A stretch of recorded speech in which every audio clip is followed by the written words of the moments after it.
सन 2247 पृथ्वी से लाखों मील दूर अंतरिक्ष यान नक्षत्र 7 गहरे अंतरिक्ष में तैर रहा था। कमांडर आर्यन मेहरा की उंगलियां कंट्रोल पैनल पर तेजी से नाच रही थीं। उनके चेहरे पर पसीने की बूंदें थीं और आंखों में एक अनजानी बेचैनी। यान का सिग्नल टॉवर अचानक बंद हो चुका था और आखिरी संदेश जो पृथ्वी से आया था वह था, वापस लौटो। ये तुम्हारी आखिरी चेतावनी है। क्या बकवास है ये? आर्यन ने अपने सह पायलट डॉक्टर माया शर्मा की ओर देखा। माया, एक न्यूरोसाइंटिस्ट, अपने टैबलेट पर कुछ डेटा स्कैन कर रही थी। उसका चेहरा शांत था लेकिन उसकी आंखें कुछ छिपा रही थीं। मुझे नहीं पता आर्यन, लेकिन ये सिग्नल, ये सामान्य नहीं है। ये किसी तरह का कोडेड मैसेज लगता है, माया ने कहा। उसकी आवाज में एक अजीब सी ठंडक थी। तभी यान के अंदर एक जोरदार धमाका हुआ। लाल बत्तियां चमकने लगी और अलार्म की आवाज गूंजने लगी। आर्यन ने तेजी से कंट्रोल पकड़ा, लेकिन यान अनियंत्रित होकर एक अनजान दिशा में बढ़ने लगा। ये क्या हो रहा है? आर्यन चिल्लाया। माया ने शांत स्वर में जवाब दिया, शायद हमें वो मिल गया जिसकी तलाश हमें नहीं करनी चाहिए थी।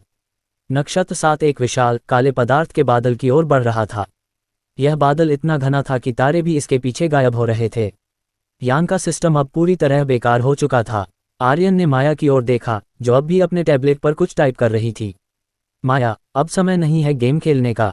हमें यान को स्टेबलाइज करना होगा, आर्यन ने गुस्से में कहा। माया ने बिना नजर उठाए जवाब दिया, मैं गेम नहीं खेल रही आर्यन।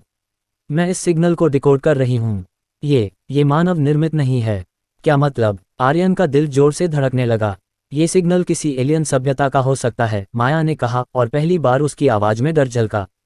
तभी यान के बाहर एक चमकदार नीली रोशनी दिखाई दी। ये रोशनी इतनी तेज थी कि आर्यन को अपनी आंखें ढकनी पड़ीं। जब उसने आंखें खोलीं तो सामने एक विशाल चमकदार संरचना थी, एक अंतरिक्ष स्टेशन जो किसी भी मानव तकनीक से परे था।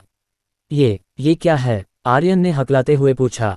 माया ने जवाब दिया, शायद वो जगह जहां से वो सिग्नल आ रहा था।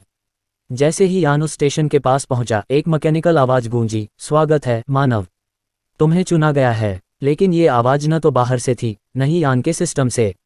ये आर्यन के दिमाग में सीधे गूंज रही थी। अंतरिक्ष स्टेशन के अंदर आर्यन और माया को एक चमकदार हॉल में ले जाया गया। वहां कोई नहीं था सिवाय दीवारों पर उकेरे गए अजीब से प्रतीकों के। हॉल में हल्की सी गूंज थी, जैसे कोई फुसफुसा रहा हो।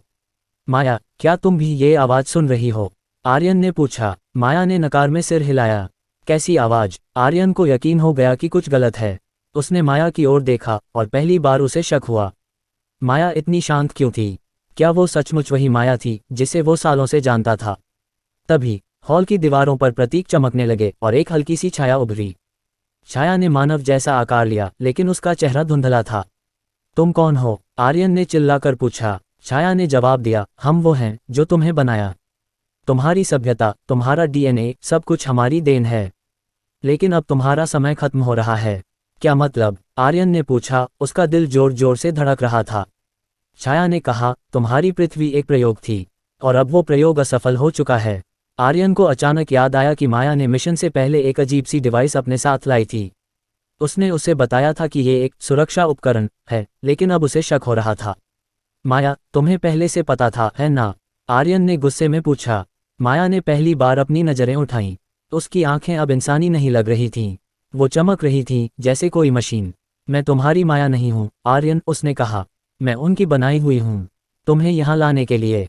माया एक एलियन द्वारा बनाया गया एक आर्टिफिशियल इंटेलिजेंस थी जिसे मानव रूप में पृथ्वी पर भेजा गया था। उसका मकसद था आर्यन को इस स्टेशन तक लाना ताकि एलियन सभ्यता पृथ्वी के भविष्य का फैसला कर सके।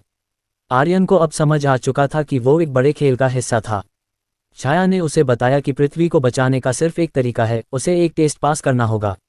टेस्ट ये था कि उसे अपनी यादों को छाया के साथ साझा करना होगा ताकि एलियन सभ्यता ये तय कर सके कि मानवता बचाने लायक है या नहीं। लेकिन आर्यन को शक था, क्या वो अपनी यादें साझा करके पृथ्वी को बचा पाएगा या ये सिर्फ एक और जाल था? उसने माया की ओर देखा, जो अब पूरी तरह से एक मशीन जैसी दिख रही थी। मैं तुम पर भरोसा नहीं कर सकता, उसने कहा। माया ने मुस्कुराते हुए जवाब दिया, तुम्हें मुझ पर भरोसा करने की जरूरत नहीं, तुम्हें बस खुद पर भरोसा करना है। जैसे ही आर्यन ने अपनी यादें साझा करने का फैसला किया, उसे एहसास हुआ कि वो खुद भी पूरी तरह इंसान नहीं था। उसका दिमाग, उसकी यादें, सब कुछ एलियन तकनीक का हिस्सा था। वो खुद एक प्रयोग था जिसे पृथ्वी पर भेजा गया था ताकि मानवता का भविष्य तय किया जा सके। क्या आर्यन पृथ्वी को बचा पाएगा या वो खुद ही उस प्रयोग का हिस्सा बन जाएगा जिसे नष्ट करने का समय आ चुका था? नक्षत्र 7 एक बार फिर उस काले बादल में गायब हो गया और सब कुछ अंधेरे में डूब गया।